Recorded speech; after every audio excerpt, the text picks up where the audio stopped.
talking to the Rolex wearing, diamond ring wearing, kiss stealing, woo, wheeling dealing, medium ride, jet flying, impeller installing, son of a gun, and I'm having a hard time holding these Chuck Taylors down. Woo! woo. Welcome back to the channel, guys. Welcome back to Fergus Falls, Minnesota. Need lutefisk in my teeth. And welcome to another video. For those of you who have been following the story of my new Sea-Doo Spark, I've owned this for a couple weeks now. Basically bought it as a base, 60 horsepower, got the tune from Reliable Tuning, sent the video that I created of the tune to the guy I was talking to at Reliable Tuning so he knew it was out there on YouTube. And after he watched it, we were talking, and this thing was hitting the rev limiter quite a bit.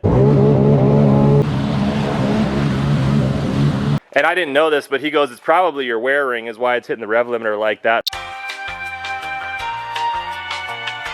So if you're gonna do the wear ring, in my opinion, you're taking the jet pump, whatever, off, so you might as well do an impeller while you're in there. So I was like, which one should I get? He talked me into the 1214 Solas.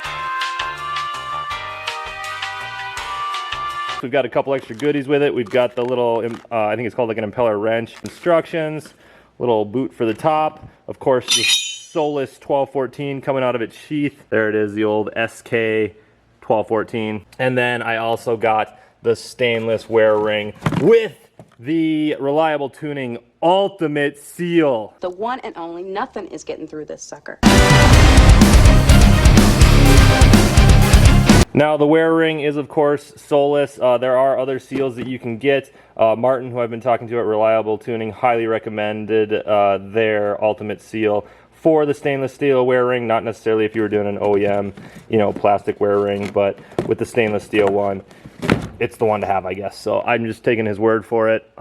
Now, if you're new to the impeller world, in my opinion, you know, impellers, propellers, whatever, they're kind of like gears on a car. You know, you get a lot of bang for your buck when you swap them out. I used to have a Nautique that I put a prop on, and because I did a lot of wakeboarding with it and used a lot of ballast. And man, that prop made all the difference in getting out of the hole, but it took away some of the top end speed of the boat. Now with this 1214, it sounds like this is going to give me more low end torque with more top end speed, so hopefully that works out. I'm not going to go super in depth on the install. Believe it or not, I already have the new impeller and wear ring in. Here's the old one. I will show you a couple of clips from the install. Oh my gosh, that's not easy. I don't know what is. Certified.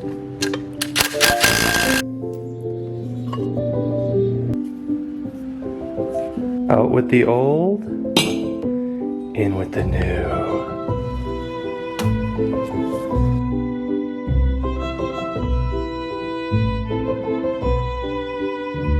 Not tonight, honey. I have a headache. I have a headache.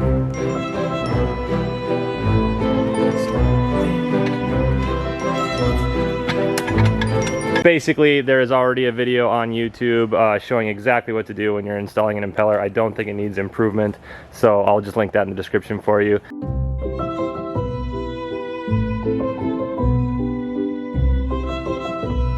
Let's give it a real quick test, make sure everything's spinning okay.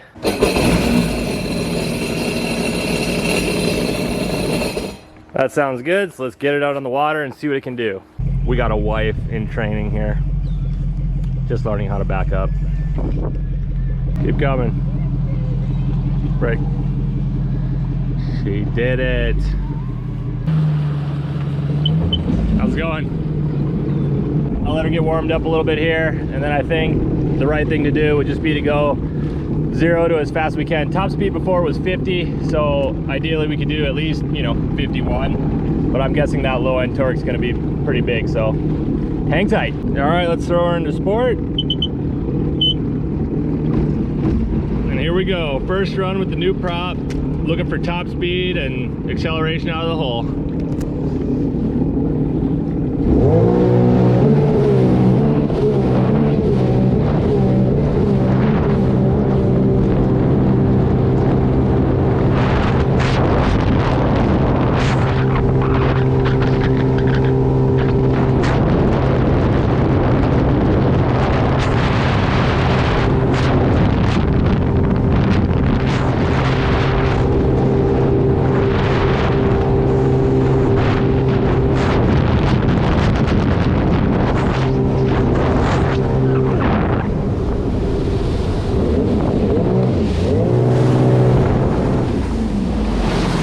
All right. She dead hooks out of the hole. So I don't know if you guys could hear it on video, but basically it actually kicks itself up out of the water. Looks like we lost a mile per hour on top speed. But I gotta try that one more time because out of the hole, no more spinning, right? So the wear ring issue was legit. I'm not hitting rev limiter, but it literally like launches itself out of the water. Let's actually try it once in touring here quick.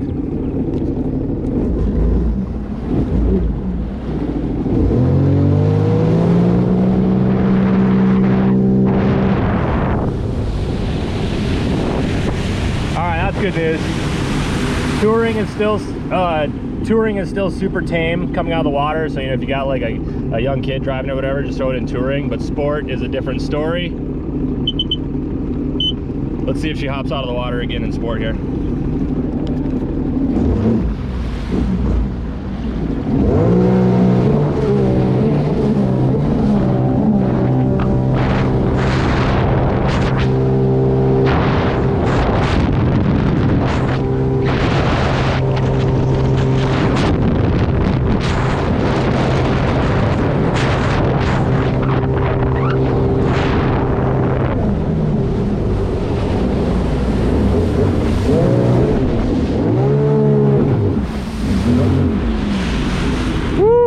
Definitely got that low end torque. I think we could probably do a wheelie with this thing now. Let me get to the other end, I'll give it a try. All right, let's play around a little bit, see if we can get it to wheelie. Keep in mind, no VTS.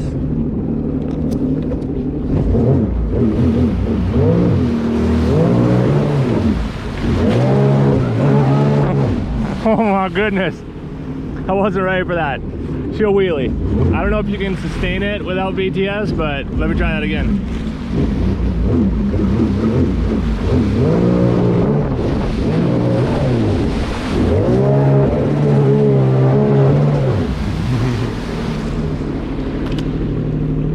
I mean, do I need to do anything more? I think it's worth it.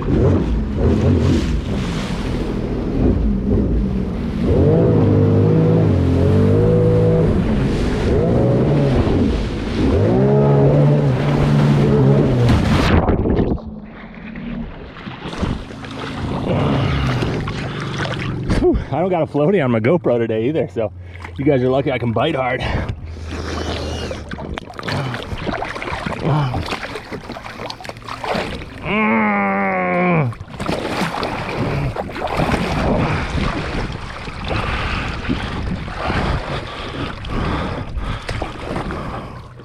Whew. That adds a whole nother thing. That adds a whole nother dynamic to it. Here's the deal. If you got a 60 horsepower Spark and you're regretting your buy, hit up my boy Martin over at Reliable Tuning. Get yourself a tune, one of these props. I think it'll be just fine. And you'll be money way ahead. Not saying there isn't justification for a tricks. I look for them every day still. But a 60 horsepower Spark can be wicked fun with about 800 bucks into it between the tune and the prop and the wear ring. Whew. Good stuff.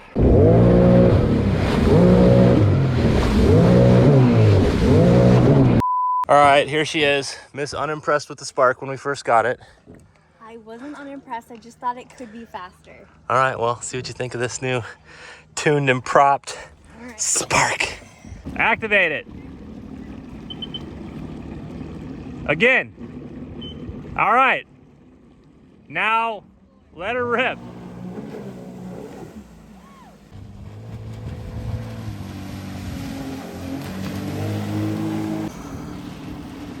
What do you think now?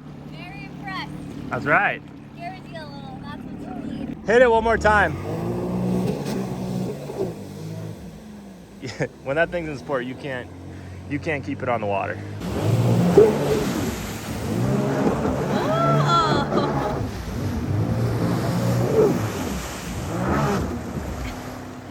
I was showing off a little too much for my lady. You know, I go all out for you, right? Yeah, you looking good out there. No, stop. I have a headache. I have a headache.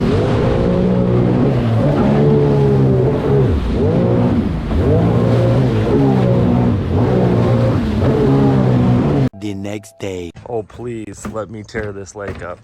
I bet when you married me, you didn't realize that not only were you getting these good looks, but you also got somewhat of a genius. I was thinking last night before I fell asleep, if I put more weight over the front of the jet ski, I should be able to get it to launch without it skipping in sport mode. Brilliant! How are you gonna do that? Like this. Brilliant! Let's do this! Let's do this. You're busy. You don't have time for me. Yes, I... Stuff to do. Wife of YouTuber. Wife of YouTube. The ultimate launch.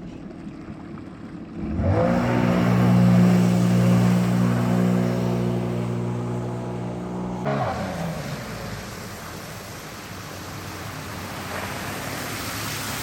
feel like you're flying when you do it like this. You know what else I thought? Maybe I could stand up on the seat for the wheelies, and that would help me leverage it.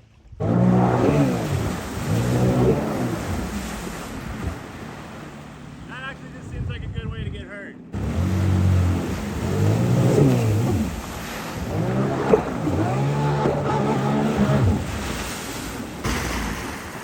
Okay, closing thoughts. I do think that the speedometer tachometer doesn't quite read correctly because this feels faster than 50 or 49, right? You thought the same thing? Yeah. I think that's it for today's video.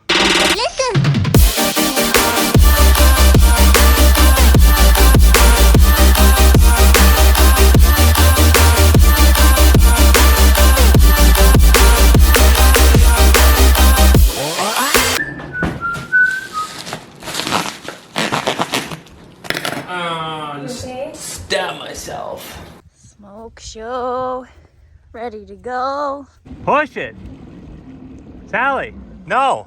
You're not in sport. Keep in mind, you're just watching another stupid YouTuber. Falls, Minnesota. Jet flying, limousine riding, jet flying, wheelie dealing, son of a gun. Son of a gun that could kiss any woman right here, even that fat one, and make her cry. Woo!